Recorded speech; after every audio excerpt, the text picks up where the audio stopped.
Nous allons voir aujourd'hui les 10 parties du corps humain dont vous ne vous servez jamais au quotidien. Le corps humain est vraiment fascinant. Chacun de nous porte environ 37 trillions de cellules et nous avons également un nombre infini de muscles, de tendons et autres parties du corps qui sont plus ou moins utiles pour se déplacer, penser, manger, dormir ou encore parler. Parmi toutes les différentes parties du corps que nous avons, il existe certaines que nous n'utilisons jamais ou bien pratiquement jamais. Numéro 10. Nous allons commencer avec le muscle long palmaire, qui est un muscle présent dans l'avant-bras et s'étend du coude au poignet. Environ 10% de la population totale sur notre planète ne possède pas ce muscle, et pourtant ils ne le remarquent même pas tant ce muscle est inutile dans notre vie quotidienne. En effet, il était utile à nos ancêtres qui marchaient sur 4 pattes, mais depuis que nous marchons debout, nous ne nous en servons plus. C'est pour cette raison qu'au cours de l'évolution, ce muscle a été peu à peu supprimé de notre génétique et qu'aujourd'hui, certaines personnes n'en ont pas.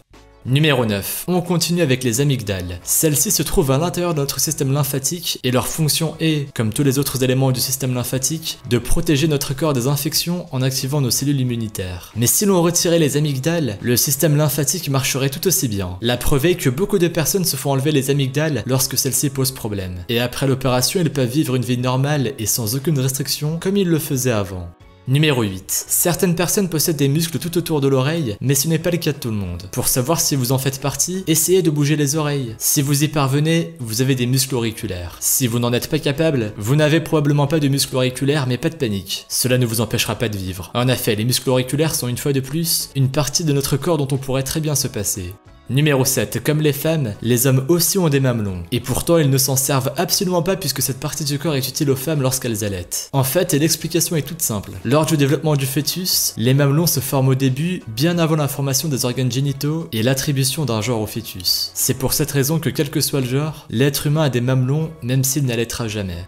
Numéro 6. Vous avez certainement déjà remarqué que lorsque vous avez froid, vos poils s'hérissent, mais vous ne savez peut-être pas ce qui cause ce phénomène. En fait, à la base de chaque poil se trouve un petit muscle appelé muscle arrecteur du poil, qui commence au niveau de la graine épidermique du poil et qui s'étend jusqu'à la surface de la peau. Ce muscle permet en se contractant au poil de se dresser lorsque le corps est froid, et ce phénomène génère de la chaleur à l'intérieur du corps. C'est cela que l'on appelle la chair de poule. Ces muscles étaient très importants il y a plusieurs millions d'années, lorsque nos ancêtres vivaient à l'extérieur ou bien à l'intérieur de grottes, et qu'ils avaient besoin de se réchauffer en permanence. Aujourd'hui, nous sommes couverts et nous avons donc beaucoup moins besoin de cette fonction de notre corps. Numéro 5. Nous allons maintenant parler du coccyx, une partie de notre ossature qui se trouve tout au bout de la colonne vertébrale. Si cet os existe, c'est parce que comme tous les mammifères, nous devions avoir une queue à un certain moment dans notre développement. Mais comme nous ne nous en servons pas, elle disparaît au cours de la formation du fœtus, et ce qui reste est ce morceau d'ossature appelé coccyx. Mais malgré tout, le coccyx n'est pas complètement inutile, puisqu'il nous permet notamment de s'équilibrer lorsqu'on s'assoit. Et il est placé à un endroit où il peut agir comme une liaison entre différents muscles. Mais si nous n'avions pas de coccyx, nous pourrions très bien faire sans.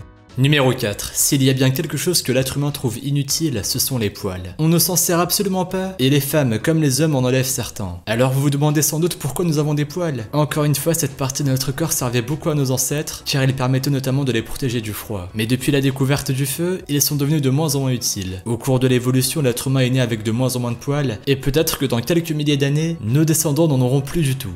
Numéro 3. Comme les poils, les dents de sagesse servaient à nos ancêtres. Mais aujourd'hui, on ne s'en sert plus et la plupart des êtres humains les font retirer. En effet, depuis le début de l'évolution de l'être humain, nos méthodes d'alimentation et notre régime alimentaire a beaucoup changé. Ainsi, nos ancêtres mangeaient beaucoup de viande sans la couper et ils avaient absolument besoin de leurs dents de sagesse pour cela. Tandis que maintenant, nous pouvons couper les aliments en petits morceaux et nous n'avons plus besoin de dents placées aussi loin pour mastiquer. Aujourd'hui, on retire les dents de sagesse afin de laisser plus de place aux autres dents à l'intérieur de la mâchoire. Numéro 2. Vous ne le savez peut-être pas, mais le petit amas de cellules que nous avons dans le coin interne de l'œil est en fait une troisième paupière. Certains animaux comme les oiseaux ou les reptiles sont capables d'activer cette troisième paupière et celle-ci permet à leurs yeux de rester hydratés. En revanche, l'être humain n'est pas capable de s'en servir. C'est donc une partie de votre corps qui est complètement inutile.